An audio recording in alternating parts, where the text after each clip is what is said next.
Aujourd'hui, je vais vous parler de transport urbain. Alors évidemment, cette problématique peut sembler simplement liée à une question d'aménagement du territoire, mais lorsqu'il s'agit d'un tramway qui vient d'être inauguré entre Jérusalem-Ouest et Jérusalem-Est, tout de suite, les choses sont beaucoup plus compliquées et beaucoup plus politiques.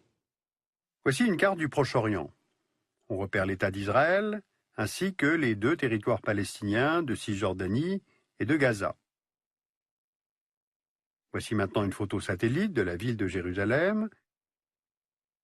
On voit bien la vieille ville et on parvient à repérer le mont du Temple, sur lequel était bâti le temple de Salomon, dont il reste le mur des lamentations. Sur ce mont se trouve aussi l'esplanade des mosquées, construite là où le prophète Mahomet a accompli son ascension vers Dieu. Enfin, on peut localiser aussi l'église du Saint-Sépulcre, qui aurait été construite à l'endroit de la crucifixion et du tombeau du Christ. Voilà donc ces lieux hautement symboliques pour les trois religions monothéistes qui valent à Jérusalem le nom de ville 3 fois sainte. À partir de là, on peut repérer trois étapes historiques récentes. En 1947, lorsque les Britanniques laissent le dossier palestinien à l'ONU, l'Assemblée générale des Nations unies prévoit un plan de partage des territoires, avec la création de deux entités étatiques, l'une arabe, l'autre juive, tandis que la ville de Jérusalem doit passer sous protection internationale. Ce plan de partage est rejeté par la Ligue arabe, et en 1948, dès le lendemain de la proclamation d'indépendance de l'État d'Israël, celui-ci est attaqué par les États arabes. À l'issue de cette guerre, en 1949, Jérusalem-Ouest est occupée par Israël, tandis que l'Est, avec la vieille ville, est occupée par la Jordanie. La ligne de l'armistice, dite ligne verte, matérialise la séparation. Deuxième étape historique dans l'histoire de la ville, en 1967, à l'issue de la guerre des 6 jours, déclenchée à nouveau par les États arabes, Israël, à nouveau vainqueur, occupe les territoires égyptiens du Sinaï et de Gaza, le Golan syrien et la Cisjordanie, où se trouve Jérusalem-Est. Le statut de la ville change alors de nouveau. La partie est de la ville s'agrandit, ses limites municipales s'étendent de 7 km à 72 km², et elle passe sous le contrôle du gouvernement israélien. Ce dernier déplace les principaux centres du pouvoir politique de Tel Aviv à Jérusalem. Puis en 1980, la ville est déclarée, je cite, « capitale éternelle et indivisible d'Israël et du peuple juif ». Les autorités israéliennes favorisent l'installation de citoyens israéliens au-delà de la ligne verte, donc à l'est. Se développent alors les colonies, telles qu'on les appelle du côté palestinien, ou implantations, comme on les appelle du côté israélien, et elles viennent fragmenter les quartiers palestiniens. Aucune de ces politiques d'implantation ne sont validées par les Nations unies. L'ONU considère toujours Jérusalem-Est comme un territoire occupé, au même titre que le reste de la Cisjordanie et de Gaza.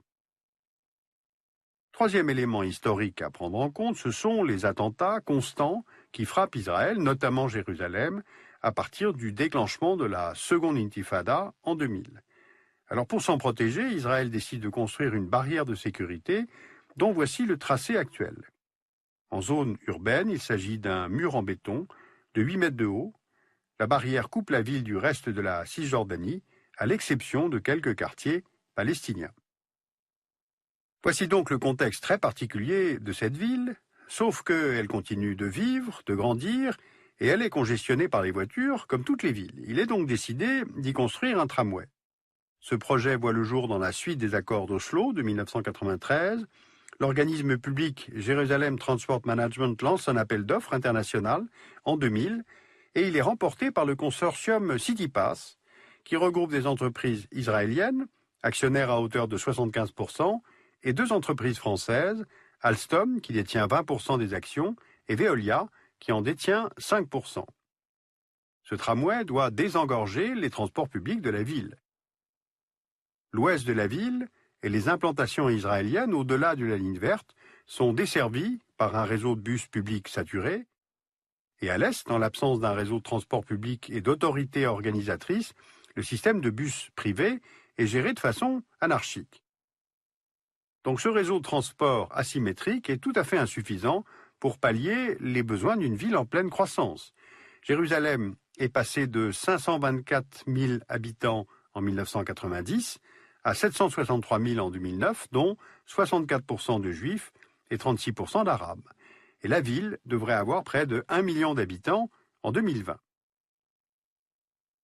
Entre les deux terminaux, Mont Herzl au sud et Ayalavir au nord, 14 km.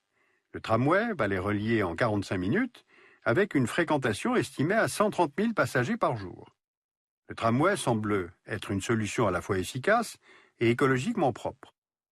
Sauf qu'au lieu des 5 ans de travaux prévus, il a fallu 13 ans entre la validation du projet et la mise en service du tram inauguré en août 2011. Alors pourquoi une telle durée?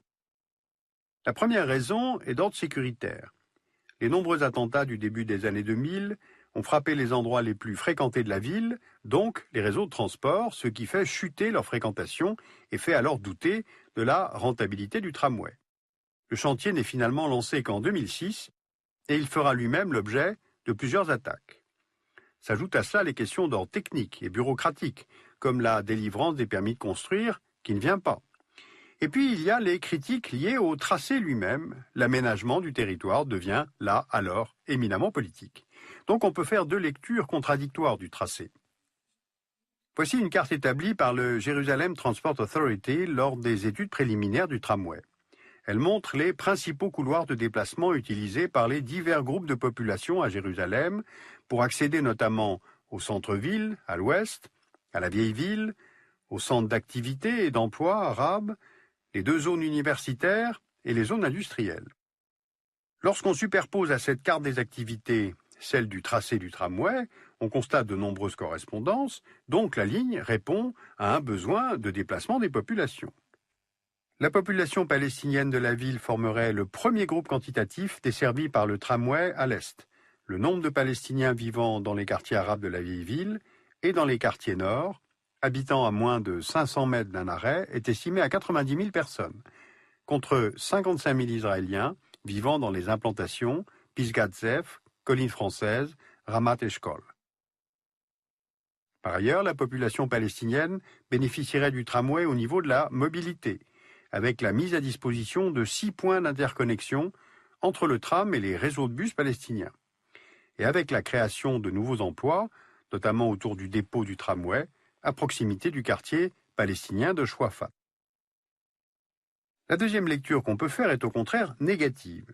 Le tramway commence son parcours au sud-ouest de la ville, sur le mont Herzl. Ensuite, il se dirige vers l'est, passant par la station centrale, la route de Jaffa, près de la vieille ville, à la porte de Damas. Ensuite, il remonte au nord et s'arrête dans l'implantation israélienne de Ayalavir. Au total, 23 stations desservies. Mais 12 sont soit sur la ligne verte, soit au-delà, c'est-à-dire dans Jérusalem-Est. Donc pour les opposants, le tramway serait la énième manifestation de l'emprise israélienne sur Jérusalem-Est. En contribuant à rendre définitives les colonies ou implantations israéliennes construites au-delà de la ligne verte et en reliant leurs habitants à l'ouest, ce tracé serait une violation du droit international. Plus largement, le tramway aiderait la mobilité entre Jérusalem-Ouest et les principales implantations colonies juives en Cisjordanie, grâce à des parcs relais pour les voitures situées en correspondance des principaux axes routiers empruntés par les colons. Il servirait en fait le dessein israélien de morcellement de la Cisjordanie et d'enclavement de la population palestinienne dans son propre territoire. Il faut savoir qu'une bataille juridique a opposé partisans et adversaires du tram en Europe. Par exemple, une banque néerlandaise a exclu de son portefeuille l'une des compagnies françaises participant au projet, arguant que celui-ci allait en fait à l'encontre du gel des implantations israéliennes à Jérusalem-Est demandé par l'ONU. Ou encore, en 2007, en Irlande, un comité de solidarité pro-palestinien a réussi à empêcher la formation de techniciens israéliens sur le tramway Dublin, assuré par Veolia. Toutes ces pressions, sans empêcher la réalisation du tramway, ont ralenti les travaux. Voilà, vous l'avez constaté, il y a du pour et il y a du contre dans ce nouveau mode de transport urbain. Ce qui est certain, c'est que cela va désengorger la ville, qui est tout de même très chargée en trafic et assez chaotique. Les populations palestiniennes vont pouvoir circuler plus librement Et d'ailleurs, d'après un sondage, les populations arabes de la ville sont tout à fait favorables à ce nouveau tramway. Mais d'abord, il y a la question du prix du billet. À la mise en service, le trajet était gratuit, mais il semble que 6 shekels et demi, soit 1,30 €, soit trop élevé pour les usagers palestiniens. Ensuite, la question de la sécurité, évidemment tout à fait centrale.